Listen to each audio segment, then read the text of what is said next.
Me llamo Antonio Serrano y durante 12 años trabajé como vigilante nocturno del Observatorio de Calar Alto, ubicado en la Sierra de los Filabres, en Almería. Este observatorio, situado a 2.168 metros de altura, es uno de los centros astronómicos más importantes de Europa, con telescopios que pueden observar objetos a millones de años luz de distancia. Mi trabajo consistía en supervisar las instalaciones durante la noche, cuando los astrónomos realizan sus observaciones más importantes. Las condiciones en Calar Alto son ideales para la astronomía: cielos despejados, mínima contaminación lumínica y una atmósfera extraordinariamente estable. Durante mis turnos nocturnos, de 8 de la noche a 6 de la mañana, era responsable de la seguridad del complejo, el mantenimiento de los equipos y ocasionalmente ayudar a los investigadores con observaciones que requerían personal adicional. En 12 años de trabajo nocturno, había visto todo lo que el cielo podía ofrecer: lluvias de meteoros espectaculares, auroras boreales que ocasionalmente llegaban hasta latitudes del sur, planetas en conjunción y galaxias distantes captadas por nuestros potentes telescopios. Pero hay una observación que me cambió para siempre y que oficialmente nunca ocurrió. Era una noche de septiembre excepcionalmente clara. Los astrónomos habían terminado sus observaciones programadas cerca de las 2 de la mañana, y yo me quedé solo en el observatorio para realizar las rutinas de mantenimiento nocturno. Estaba calibrando uno de los telescopios más pequeños cuando noté algo extraño en el monitor de observación. Había una luz en el cielo que no correspondía a ningún objeto astronómico conocido. No era un satélite. Los satélites se mueven en trayectorias predecibles, y esta luz permanecía completamente estacionaria. No era un planeta. Conocía las posiciones de todos los planetas visibles esa noche. No era una estrella. Las estrellas no cambian de brillo tan rápidamente. La luz pulsaba con una regularidad hipnótica. 3 pulsos cortos, 3 largos, 3 cortos, como el código Morse de COS. Ajusté el telescopio para enfocar directamente el objeto, y lo que vi me dejó completamente desconcertado. No era un punto de luz natural. Era claramente una estructura artificial, una forma geométrica perfecta, como un icosaedro gigante que giraba lentamente sobre su eje mientras emitía pulsos de luz desde diferentes facetas. El objeto tenía aproximadamente el tamaño aparente de la luna llena, pero estaba mucho más distante. Según mis cálculos, debía tener varios kilómetros de diámetro y estar ubicado en algún lugar entre la Tierra y Marte. Durante las siguientes 4 horas, observé fascinado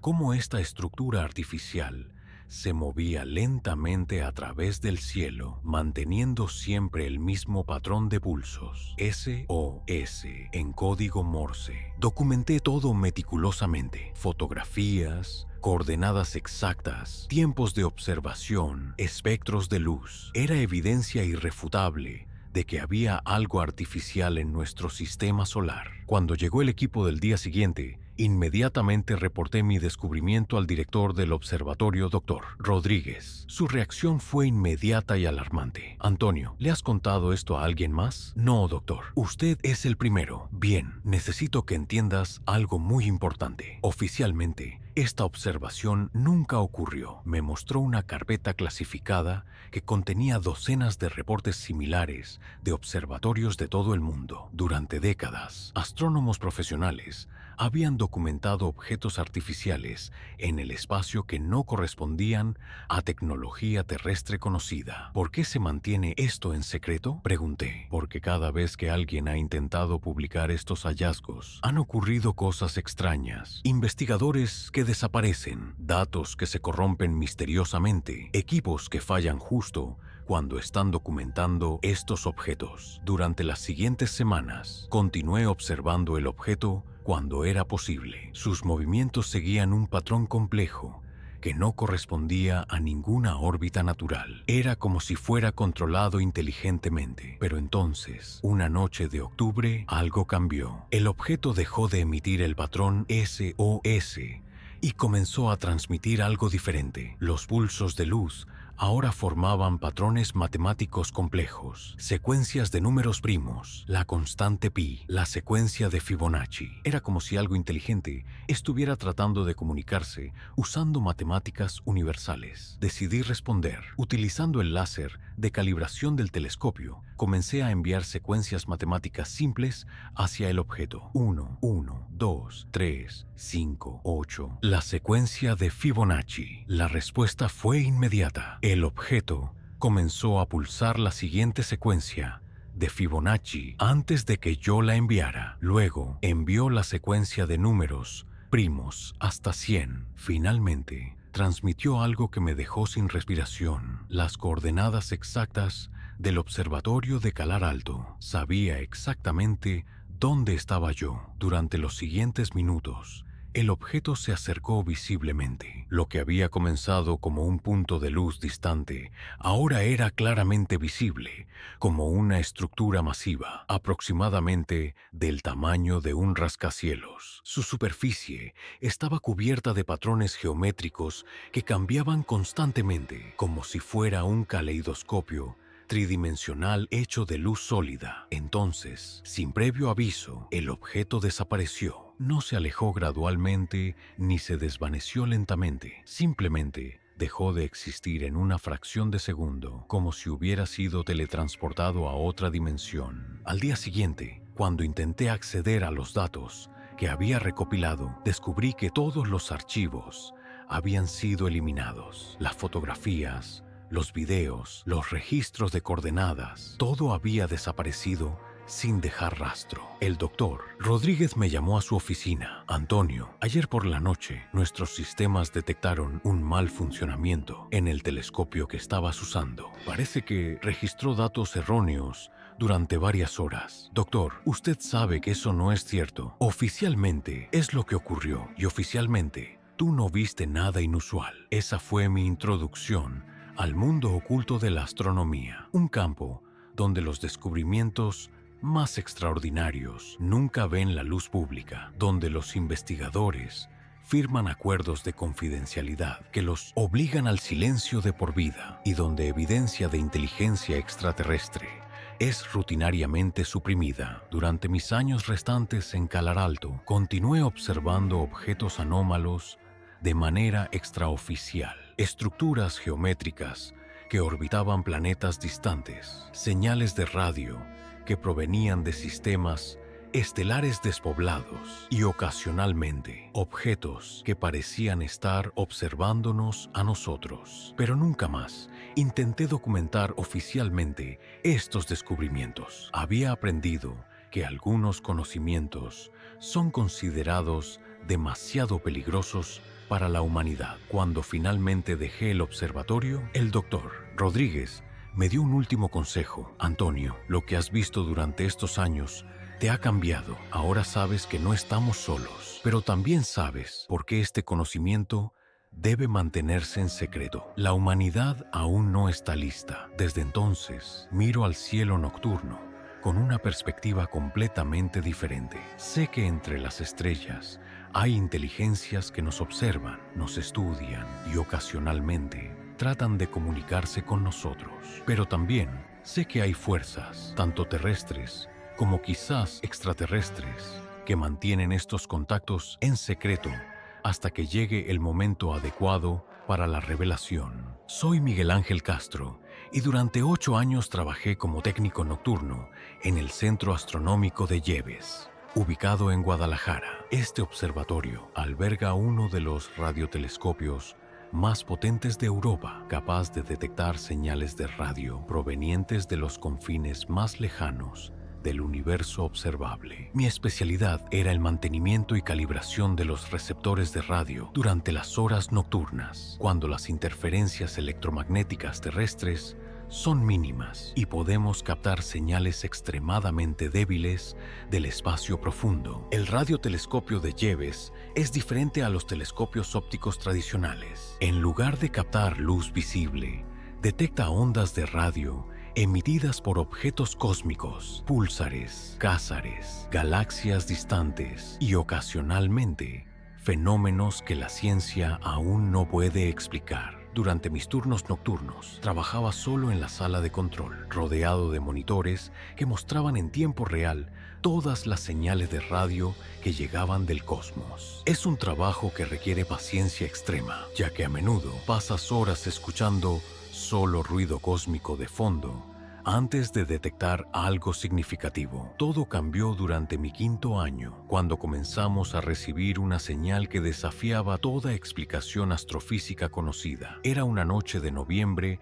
especialmente tranquila desde el punto de vista electromagnético. Los sistemas meteorológicos locales indicaban condiciones ideales para la radioastronomía, sin tormentas ni actividad solar que pudiera interferir con nuestros receptores. Cerca de las 3 de la mañana, mientras monitoreaba rutinariamente el espectro de radiofrecuencias, detecté una señal extremadamente débil pero perfectamente regular, proveniente de la dirección de la constelación de Vega. Al principio, pensé que podría ser un púlsar desconocido. Los púlsares son estrellas de neutrones que giran rápidamente, emitiendo pulsos de radio con precisión de reloj atómico. Pero cuando analicé la señal más detenidamente, encontré características que no correspondían a ningún fenómeno astrofísico natural. La señal no era aleatoria ni caótica como el ruido cósmico normal. Tampoco era perfectamente regular como un púlsar. En su lugar, mostraba patrones complejos que sugerían algún tipo de codificación inteligente. Pasé el resto de la noche analizando la señal, aplicando diferentes algoritmos de decodificación que habíamos desarrollado para el proyecto SETI, búsqueda de inteligencia extraterrestre. Lo que descubrí me dejó sin palabras. La señal contenía información estructurada. Cuando la decodifiqué utilizando métodos matemáticos básicos, emergió un patrón claro: números primos, constantes matemáticas universales y luego algo aún más extraordinario. La señal contenía lo que parecían ser diagramas científicos transmitidos en código binario, la estructura del átomo de hidrógeno, la tabla periódica de elementos, diagramas del sistema solar y finalmente lo que parecía ser un mapa estelar mostrando la ubicación de la fuente de la transmisión. Según el mapa, la señal provenía de un sistema estelar a aproximadamente 25 años luz de la Tierra, en una región del espacio que nuestros telescopios habían catalogado como conteniendo al menos 3 planetas en la zona habitable. Documenté todo meticulosamente y al amanecer contacté inmediatamente al director del observatorio, Dr. Mendoza. Su reacción fue una mezcla de emoción y preocupación. Miguel Ángel, si esto es real, es el descubrimiento más importante en la historia de la humanidad. Pero necesitamos ser extremadamente cuidadosos con cómo procedemos. Durante las siguientes semanas, un equipo de expertos internacionales vino al observatorio para verificar y analizar la señal. Confirmaron que era genuina y que efectivamente parecía ser de origen artificial. Pero entonces ocurrió algo inexplicable.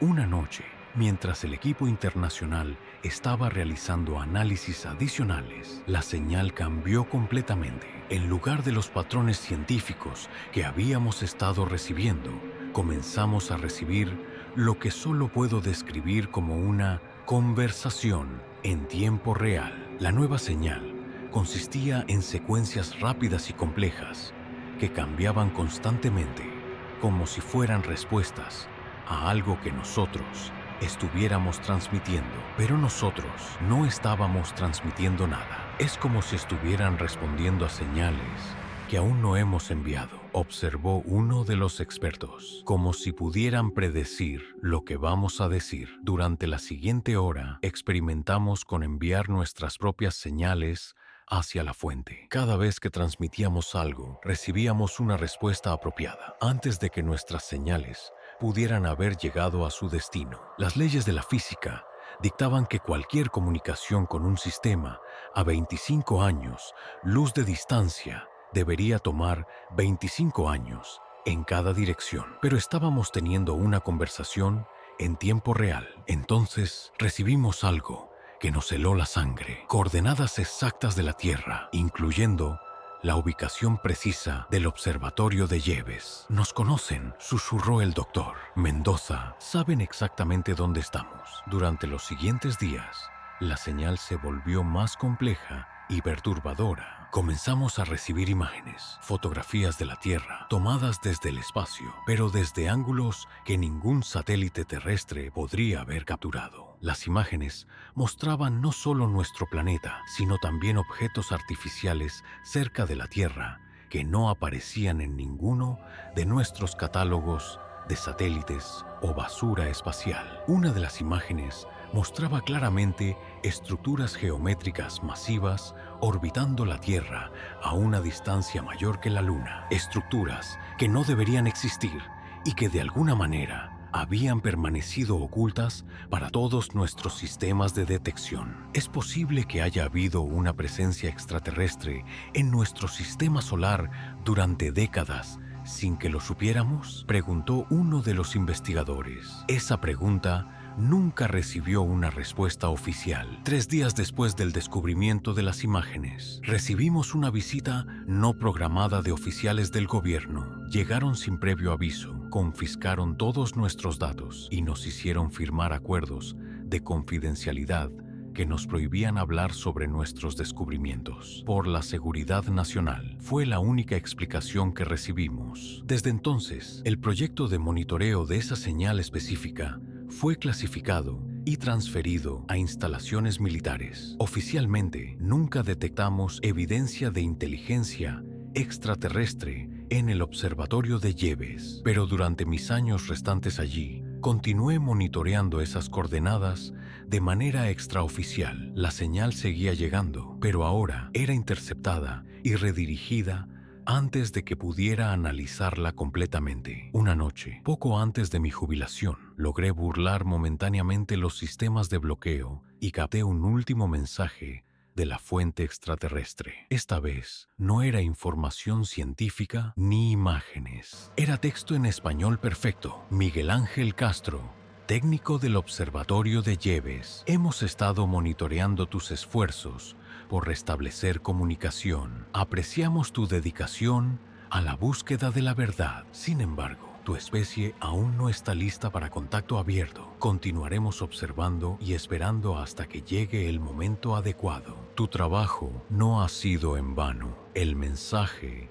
se desvaneció tan rápido como había aparecido y nunca más pude detectar transmisiones de esa fuente. Cuando finalmente dejé el observatorio, sabía que había sido testigo de uno de los momentos más importantes en la historia humana, el primer contacto verificable con inteligencia extraterrestre. Pero también sabía que este conocimiento permanecería oculto hasta que las autoridades decidieran que la humanidad estaba preparada para la verdad. Desde mi jubilación, he continuado monitoreando las noticias sobre descubrimientos astronómicos, buscando señales de que esta información eventualmente será revelada al público. Mientras tanto, miro las estrellas sabiendo que alguien nos está observando desde allí, esperando pacientemente el momento adecuado para hacer contacto oficial con nuestra especie. Me llamo José Luis Herrera y durante 10 años trabajé como vigilante nocturno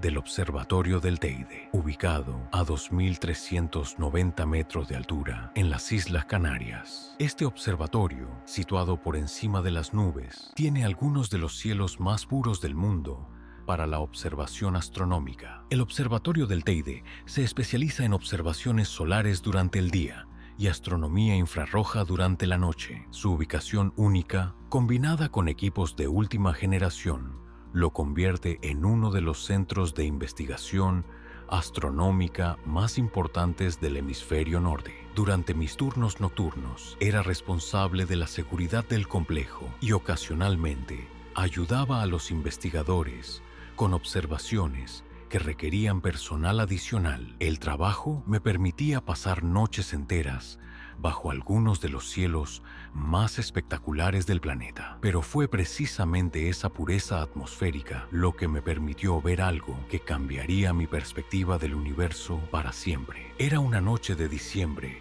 excepcionalmente clara. Los vientos alisios habían despejado completamente la atmósfera, creando condiciones de visibilidad astronómica perfectas. Los astrónomos habían terminado sus observaciones programadas cerca de la medianoche y yo me quedé solo para realizar las rutinas de seguridad nocturna. Cerca de las 2 de la mañana, mientras hacía mi ronda de inspección alrededor del telescopio solar, noté algo extraño en el horizonte oeste. Una estrella que no había estado ahí antes. Conozco el cielo nocturno como la palma de mi mano después de 10 años de observaciones. Cada estrella, cada constelación, cada planeta tiene su lugar específico en diferentes épocas del año. Pero esta nueva estrella estaba en una posición donde sabía con certeza que no debería haber nada. No solo eso, la estrella era extraordinariamente brillante, casi tan brillante como Venus, pero con un color que nunca había visto en el cielo nocturno. Era un verde esmeralda intenso que pulsaba suavemente como si fuera orgánico. Inmediatamente fui al telescopio de observación nocturna más cercano y enfoqué el objeto. Lo que vi me dejó paralizado de asombro. No era una estrella, era una estructura artificial masiva que orbitaba lentamente, reflejando la luz solar de una manera que creaba el efecto de pulsación verde. La estructura era claramente geométrica, una serie de anillos concéntricos conectados por pilares radiales, como una versión tridimensional de un mandala tibetano. Su tamaño era imposible de calcular con precisión, pero parecía ser del orden de varios kilómetros de diámetro. Lo más perturbador era que parecía estar construida con un material que no reflejaba la luz de manera normal. En lugar de una reflexión estándar, la superficie parecía absorber luz y luego reemitirla en patrones complejos que cambiaban constantemente. Durante las siguientes 4 horas, observé fascinado cómo esta estructura se movía lentamente a través del cielo. Su órbita no correspondía a ningún objeto natural del sistema solar. Se movía demasiado rápido para ser un asteroide distante, pero demasiado lento para ser un satélite cercano. Documenté todo: fotografías, coordenadas, tiempos de observación, sketches detallados de la estructura. Era evidencia irrefutable de tecnología avanzada en nuestro sistema solar. Pero cuando intenté enviar un mensaje por radio al director del observatorio, descubrí que todas nuestras comunicaciones habían sido bloqueadas. Los teléfonos, radios e internet no funcionaban. Era como si algo estuviera interfiriendo deliberadamente con nuestra capacidad de comunicarnos con el mundo exterior. Entonces, cerca de las 6 de la mañana, la estructura hizo algo que me hizo cuestionar mi cordura. Comenzó a descender hacia la Tierra. Al principio, pensé que podría ser una ilusión óptica causada por el cansancio, pero cuando verifiqué con los instrumentos de medición, confirmé que efectivamente se estaba acercando a nuestro planeta. La estructura descendió hasta una altitud que estimé en aproximadamente 50.000 metros, manteniéndose estacionaria directamente sobre el observatorio del Teide. En ese momento, algo extraordinario ocurrió. Una luz verde brillante comenzó a emanar de la base de la estructura, formando un haz que descendía directamente hacia el observatorio. No era un láser ni un reflector normal, era algo más parecido a luz sólida, como si fuera una columna de energía condensada. El haz de luz tocó el suelo a unos 100 metros de donde yo estaba, y donde tocó, la vegetación comenzó a cambiar. Las plantas y arbustos que habían sido tocados por la luz comenzaron a crecer visiblemente. No solo crecían más grandes, comenzaron a desarrollar características que nunca había visto en flora terrestre. Las hojas se volvieron translúcidas y comenzaron a emitir su propia luz suave. Las flores cambiaron de forma, volviéndose más geométricas y complejas. Era como si la luz estuviera alterando el ADN de las plantas en tiempo real, transformándolas en algo que no era completamente terrestre. Entonces, sin previo aviso, una voz habló directamente en mi mente. No escuché sonidos con mis oídos. Las palabras simplemente aparecieron en mi conciencia con perfecta claridad. José Luis Herrera, guardián nocturno del observatorio. No temas. ¿Quién eres? Logré pensar. Somos jardineros cósmicos. Viajamos entre mundos, sembrando vida, nutriendo ecosistemas, adaptando especies para sobrevivir en condiciones cambiantes. Imágenes comenzaron a fluir en mi mente, visiones de la estructura, visitando cientos de mundos diferentes, cada uno con formas de vida únicas que habían sido mejoradas o adaptadas por esta civilización de jardineros. Vuestro planeta está entrando en una fase de cambio climático y ambiental. Muchas especies no sobrevivirán sin adaptación. Hemos venido a preparar algunas formas de vida para las condiciones que vendrán. ¿Por qué aquí? Porque el observatorio, los lugares de observación astronómica, son puntos de conexión entre mundos. Vuestros telescopios no solo miran hacia el espacio, también envían señales involuntarias que nos permiten localizar civilizaciones en desarrollo. Durante la hora siguiente, observé cómo la estructura visitó sistemáticamente diferentes áreas alrededor del observatorio. En cada lugar donde proyectaba su luz verde, la flora local experimentaba transformaciones similares. Las plantas que hemos modificado serán más resistentes a radiación solar aumentada, cambios de temperatura y alteraciones atmosféricas. Sus descendientes ayudarán a estabilizar el ecosistema de vuestro planeta durante los cambios venideros. ¿Cuánto tiempo han estado haciendo esto? En vuestro mundo hemos estado trabajando durante lo que vosotros llamaríais milenios. Muchas de las adaptaciones evolutivas que vuestra ciencia considera naturales han sido sutilmente guiadas por intervenciones como esta. La revelación era abrumadora. La evolución de la vida en la Tierra había sido influenciada por jardineros extraterrestres durante miles de años. Cuando salió el Sol, la estructura comenzó a elevarse de nuevo hacia el espacio. José Luis, tu mundo está cambiando rápidamente. Las modificaciones que hemos hecho esta noche son solo una pequeña parte de un esfuerzo mayor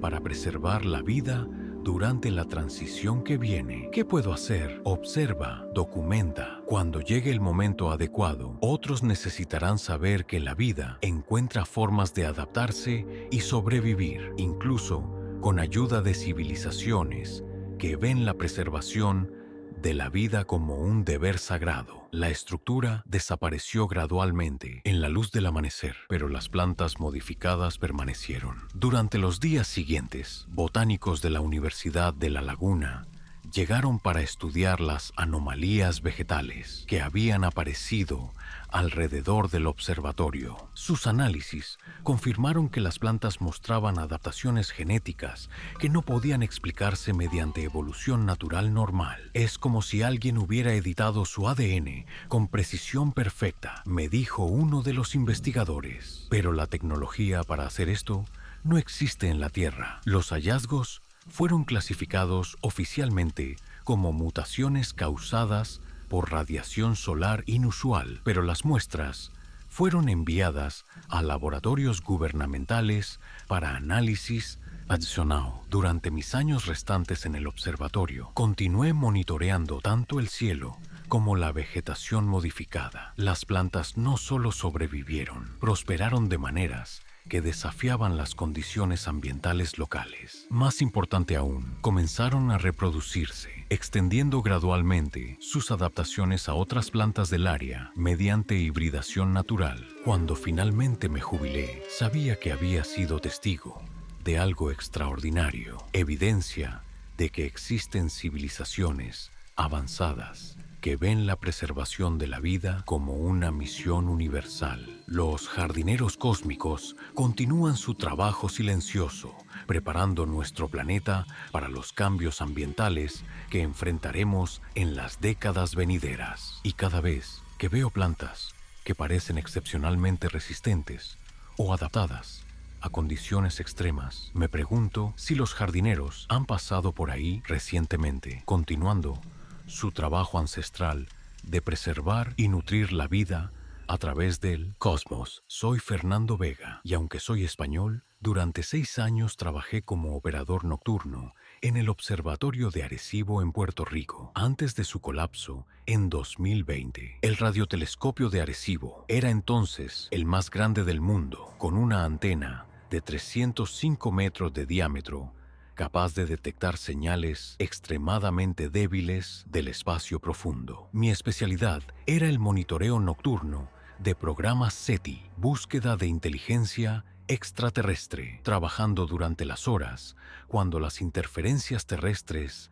eran mínimas y podíamos captar las señales más débiles del cosmos. Arecibo no solo escuchaba el universo, también transmitía. En 1974, el observatorio envió el famoso Mensaje de Arecibo, una transmisión de radio dirigida hacia el cúmulo globular M13, conteniendo información básica sobre la humanidad y nuestro sistema solar. Lo que nunca se hizo público es que durante mis años allí recibimos una respuesta. Era una noche de agosto de 2016, excepcionalmente tranquila desde el punto de vista electromagnético. Los sistemas meteorológicos indicaban condiciones ideales para la radioastronomía, sin actividad solar o tormentas locales que pudieran interferir con nuestros receptores. Cerca de las 3:15 de la mañana, mientras monitoreaba rutinariamente el espectro de frecuencias en dirección a M13, detecté una señal que inicialmente pensé era interferencia terrestre. La señal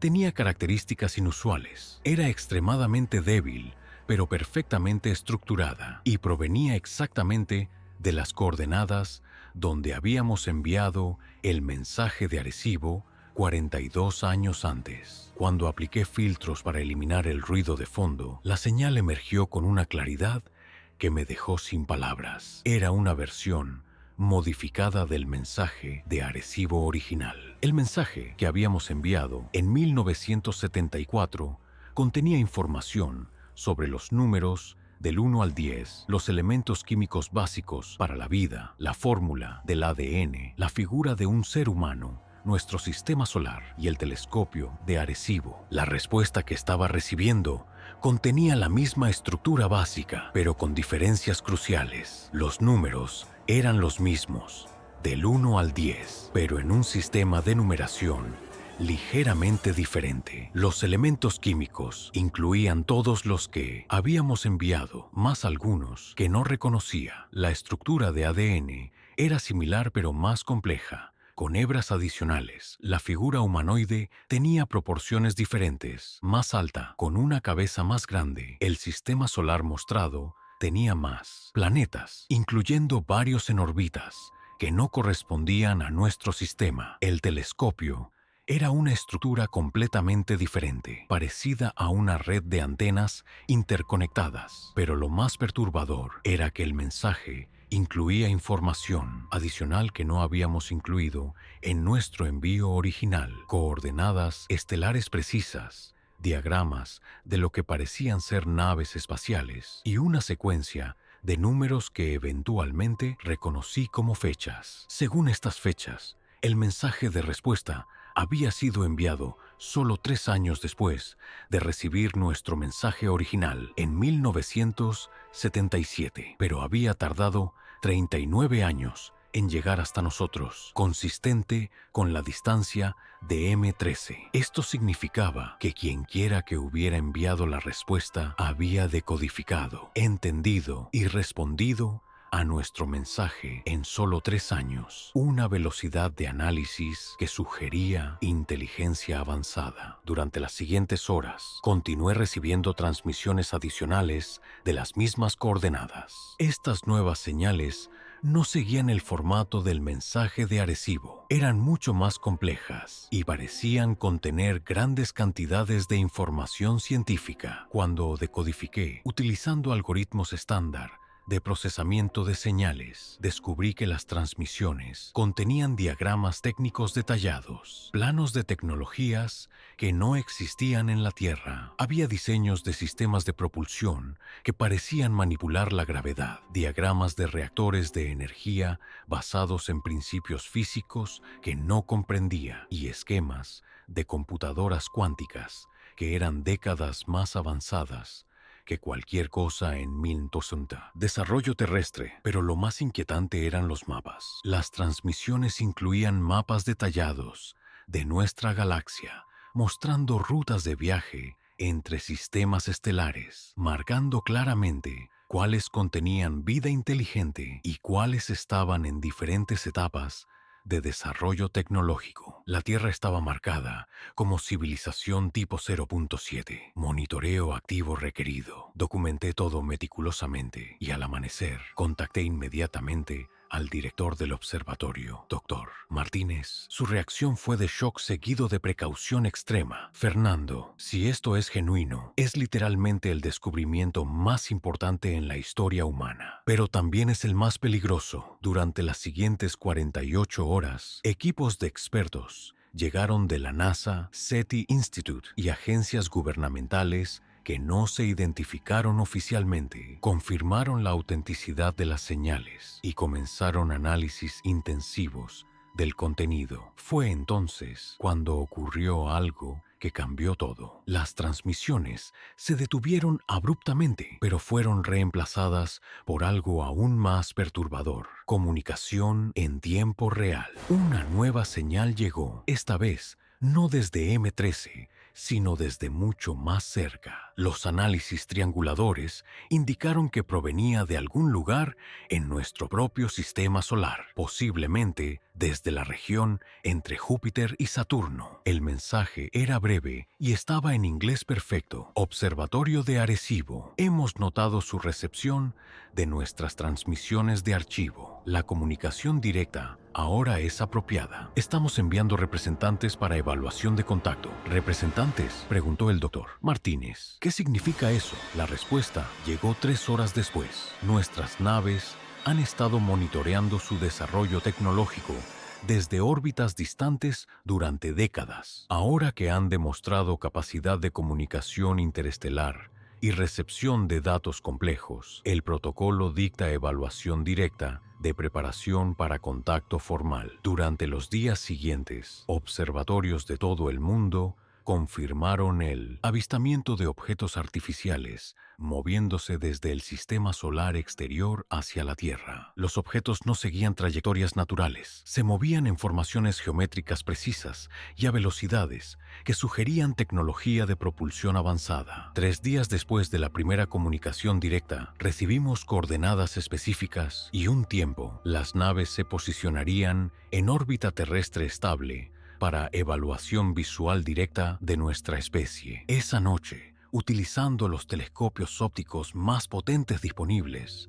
observamos la llegada. 3 objetos del tamaño de portaaviones se posicionaron en órbita geosincrónica, directamente sobre los observatorios de Arecibo, Jodrell Bank en Inglaterra y Parkes en Australia, los 3 radiotelescopios más importantes del planeta en ese momento. Las naves no intentaron aterrizar o hacer contacto físico, simplemente permanecieron estacionarias, como si estuvieran observando y evaluando. Durante 72 horas, mantuvieron comunicación de radio constante con los 3 observatorios, realizando lo que describieron como evaluación psicológica y sociológica de preparación para contacto a gran escala. Las preguntas que hacían eran sofisticadas y perturbadoras. ¿Cómo reaccionaría su especie si supiera que ha sido observada durante milenios? Sus gobiernos son capaces de cooperación internacional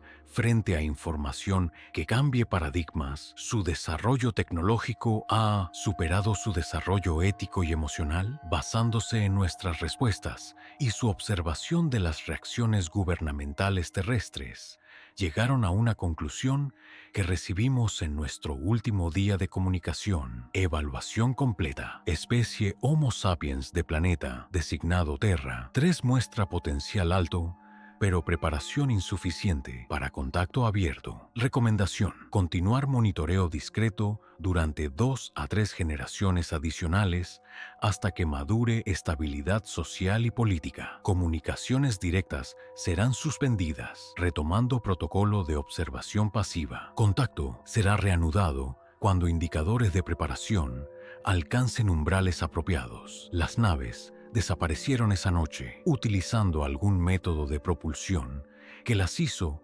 simplemente desvanecer de la vista sin rastro detectable. Todos los datos, grabaciones y evidencia fueron inmediatamente clasificados por autoridades gubernamentales de múltiples países. Oficialmente, nunca recibimos respuesta al mensaje de Arecibo, pero aquellos de nosotros que estuvimos allí sabemos la verdad. Hicimos contacto, fuimos evaluados y fuimos encontrados aún no preparados. Desde entonces, he trabajado en varios observatorios, siempre manteniendo esperanza de que algún día recibamos otra oportunidad de demostrar que la humanidad ha madurado lo suficiente para unirse a la comunidad galáctica. Mientras tanto, sé que están ahí afuera, observando, esperando, evaluando nuestro progreso como especie. La pregunta no es si volverán a hacer contacto, sino cuándo decidirán que finalmente estamos listos. Me llamo Rafael Moreno y durante 5 años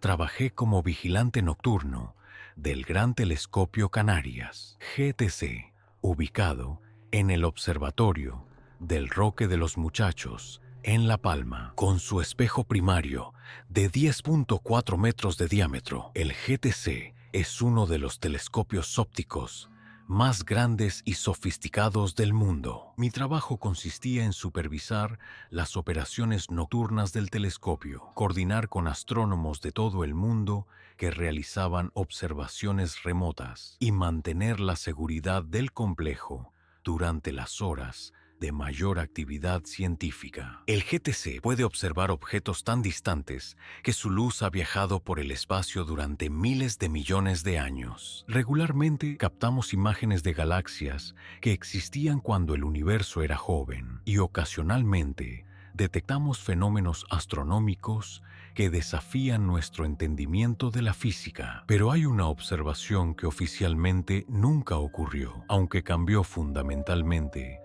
mi comprensión de nuestro lugar en el cosmos. Era una noche de enero especialmente despejada. Las condiciones atmosféricas eran perfectas, sin de 0,3 segundos de Argo, humedad mínima y vientos estratosféricos calmados. Condiciones ideales para observaciones de alta resolución de objetos extremadamente distantes. El equipo de astrónomos había terminado sus observaciones programadas cerca de las 4 de la mañana y yo me quedé solo para realizar las rutinas de calibración y mantenimiento que se hacen al final de cada noche de observación. Mientras calibraba los sistemas ópticos adaptativos del telescopio, noté una anomalía en los detectores infrarrojos. Había una fuente de radiación térmica extremadamente intensa proveniente de una región del espacio donde no debería haber nada visible. La fuente no aparecía en ningún catálogo astronómico, no correspondía a ninguna estrella conocida y su firma espectral era completamente diferente a cualquier objeto astrofísico normal. Decidí apuntar el telescopio hacia esas coordenadas para una observación visual directa. Lo que vi a través del GTC me dejó completamente desconcertado. No era una estrella, planeta, galaxia o nebulosa. Era claramente una estructura artificial, una construcción masiva y geométricamente perfecta que orbitaba una estrella enana roja a aproximadamente 340 años luz de la Tierra. La estructura era un anillo gigantesco que rodeaba completamente la estrella, como una versión masiva de los anillos de Saturno, pero obviamente artificial. Su diámetro era aproximadamente el de la órbita terrestre alrededor del Sol y estaba compuesto de segmentos hexagonales perfectos que reflejaban la luz estelar de manera controlada. Era una esfera de Dyson parcial, una megaestructura teóricamente propuesta por el físico Freeman Dyson para capturar la energía completa de una estrella. Pero esta no era solo teoría. Estaba observando evidencia directa de ingeniería a escala estelar por una civilización que había logrado tecnologías que la humanidad apenas podía imaginar. Durante las siguientes 5 horas, documenté la estructura meticulosamente. Tomé cientos de imágenes en diferentes longitudes de onda, analicé su firma espectral y calculé sus dimensiones y características orbitales. Los datos eran irrefutables. Estaba observando tecnología alienígena de una escala que superaba cualquier cosa en la ciencia ficción. Pero entonces noté algo aún más extraordinario. La estructura no estaba completa. Aproximadamente el 30% del anillo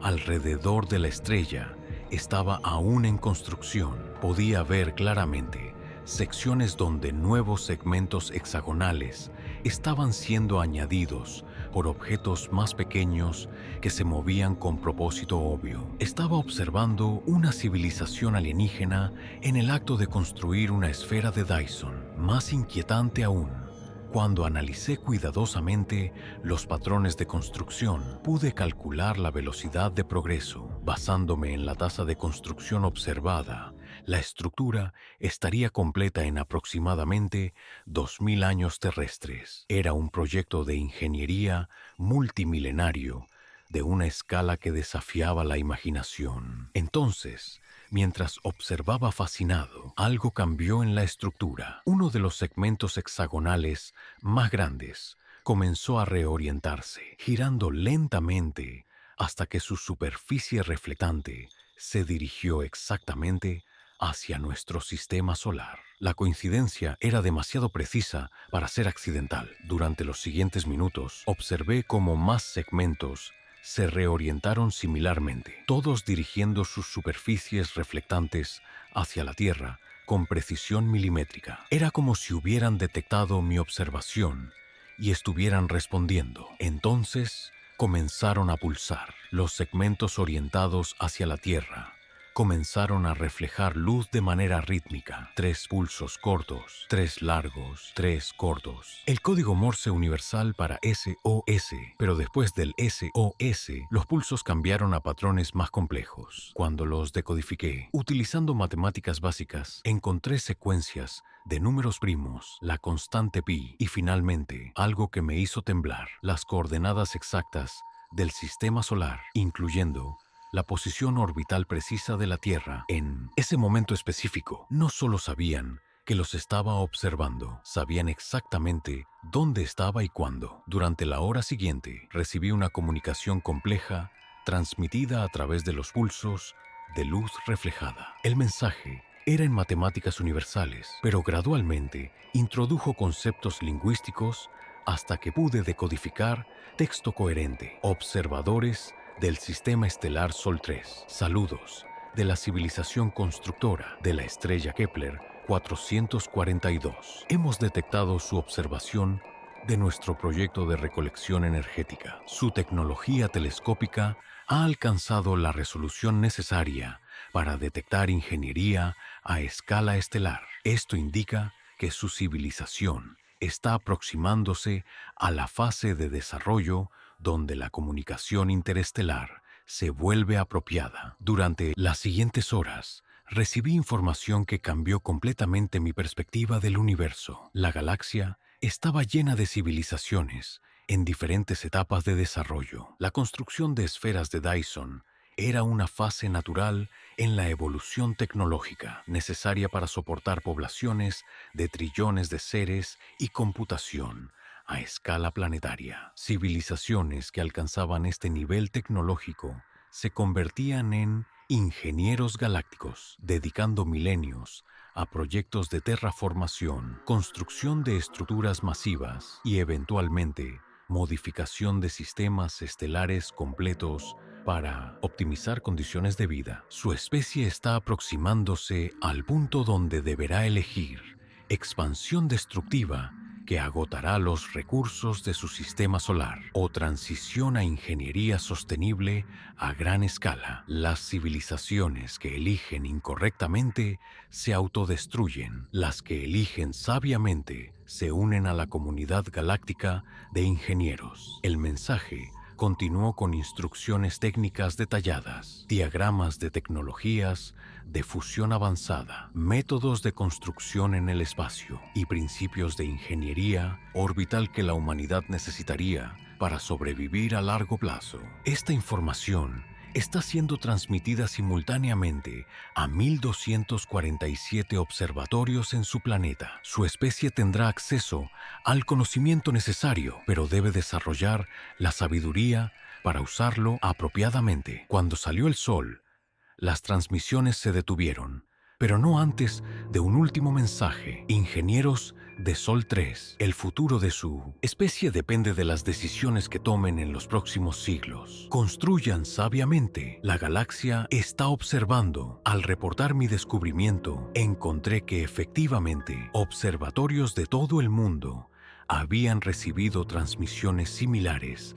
esa misma noche. Las imágenes de la esfera de Dyson fueron verificadas independientemente por docenas de instalaciones. Pero en lugar de anunciar el descubrimiento públicamente, los gobiernos decidieron clasificar la información mientras evaluaban las implicaciones. Las tecnologías transmitidas por los ingenieros de Kepler 442 fueron silenciosamente integradas en programas de investigación clasificados. Algunos de los avances recientes en fusión nuclear, construcción espacial y computación cuántica tienen sus orígenes en esos diagramas técnicos. La humanidad está lentamente desarrollando las tecnologías que necesitaremos para convertirnos en una civilización de ingeniería espacial, pero la transición debe ser gradual para evitar disrupciones sociales masivas. Desde mi experiencia en el GTC, he mantenido contacto